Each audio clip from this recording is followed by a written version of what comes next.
Pabata ng pabata ang nasusugatan sa paputok. Katunayan, kabilang sa 13 bagong firecracker-related injuries ay isang 4-year-old na nakalunok na ipinagbabawal na watusi. Sa harap niya ng DILG, pinahihigpitan pa ang pagpapatupad ng mga LGU ng ordinansa pagdating sa firecracker ban. Ang sentro ng balita mula kay Ryan Lisiges, live. Angelic, pinatitiyak nga ng DILG na hanggang sa barangay level ay matututukan ng mga lokal na pamahalaan yung pagbabawal ng mga iligal na paputok. Samantala, Angelic, 2 araw nga bago ang bagong taon or 3 araw bago ang bagong taon, dagsa pa rin yung mga mamimili ng mga fireworks dyan sa Bukawe, Bulacan. At dahil parami ng yung mga namimili, panipis na rin naman ang supply kung kaya tumataas na rin ang presyo ng ilang firecrackers. Welcoming the new year with a bang. Mula Cabuyao, Laguna, dinayo pa ng pamilya ni G ang Bulacan para bumili ng mga paputok at iba't ibang klase ng pampailaw para sa pagsalubong ng bagong taon. Kwento niya, naging tradisyon na ng kanilang pamilya ang salubungin ng bagong taon ng maingay at makulay. Tila hindi daw kasi kumpleto ang selebrasyon kung walang pampaingay. Sa kabila nito, tinitiyak daw nila na ligtas at hindi mga illegal na firecrackers ang kanilang ginagamit. Ayoko naman kasing ma-New Year kami na New Year tapos may mga tama or anything. Yun lang. Yung safety kasi talaga number 1 for us. Kasi may mga bata. Tapos I treat my kids as kids pa rin. Alright. Yun lang din yun. Kasi mas masakit sa parent na may sakit ng mga bata, tapos welcoming the new year, may mga tama sa mata or anything. Bukod dito, ay inaalam din daw nila kung paano ang tamang handling ng mga paputok. We assure, tapos we ask them kung paano i-operate para alam din namin on our side. Kumbaga responsible buyer din kami. Para kasi kay G, kaakibat ng pagsasaya ang iba yung pag-iingat. Mahirap din kasi, lalo na pag parent ka, masakit yun sa'yo, masakit yun. Tapos parang pangit yung pasok ng New Year pag nasa hospital. Ang ilang nagbebenta ng paputok dito sa Bukawe, aminadong masama ang loob sa mga nagbebenta ng iligal na paputok.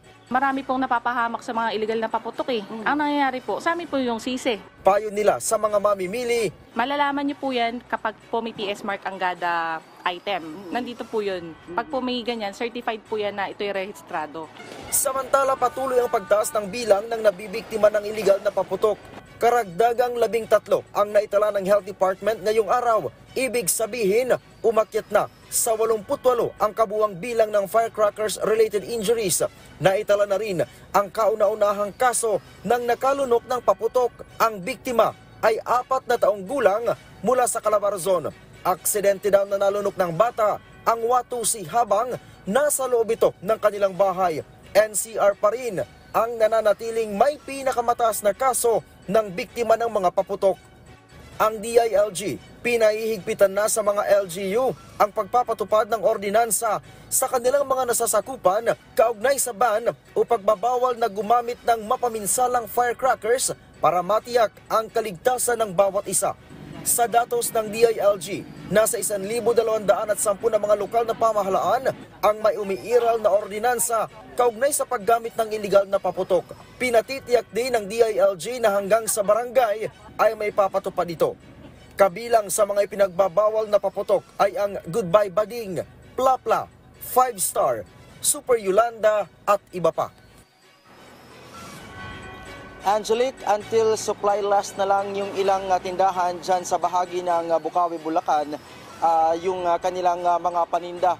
24 oras na rin bukas yung ilang tindahan dyan para doon sa mga hahabol pa na mamili. Kwento nila, Angelic, may mga talagang sobrang malalayong lugar pa or mula sa iba't ibang bahagi ng bansa na nagtutungo dito. Katulad na lamang ng yung ibang mga customers daw nila ay galing pa talaga ng Coron dyan sa bahagi ng Palawan. Para matiyak naman, Angelic, yung kaligtasan ng mga mamimili, nag-inspeksyon kanina ang ilang tauhan ng Philippine National Police at nakabantay din yung mga tauhan mula sa Bureau of Fire Protection or BFP.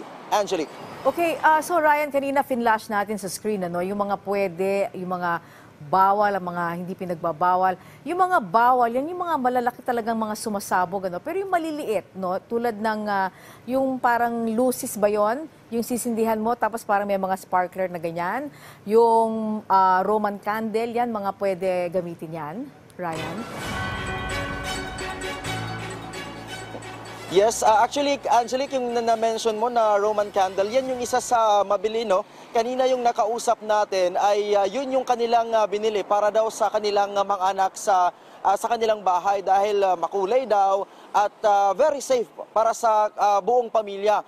Ang isa sa talagang tinututukan ngayon ay yung mga na-mention natin kanina, yung Goodbye Bading, yung Goodbye Philippines, at yung isa sa binabantayan talaga ngayon ay yung Goodbye Hamas na talagang mataas daw yung level ng laman na pulbura. At yung watu si Angelique na sinasabi nga na dahilan ng kung bakit nasa ospital ngayon yung isang 4 na taong gulang na bata dyan sa bahagi ng Calabarzon matapos na malunok yan. At may sama na rin natin, Angelique, yung paalala no, ng mga eksperto na kung sa oras na makalunok ng pulbura o kahit anong paputok ay wag pasukahin, pasintabi sa mga nanananghalian, wag pasukahin yung nakalunok. Pwede daw painumin ng itlog, yung puti na bahagi ng itlog, at pagkatapos nito ay agad dalhin sa pagamutan at para mabigyan ng paunang lunas. Angelique. Alright, sana wag nang humantong sa ganyan ang ating mga magse-celebrate na kababayan. Maraming salamat sa iyo, Ryan Lesigues.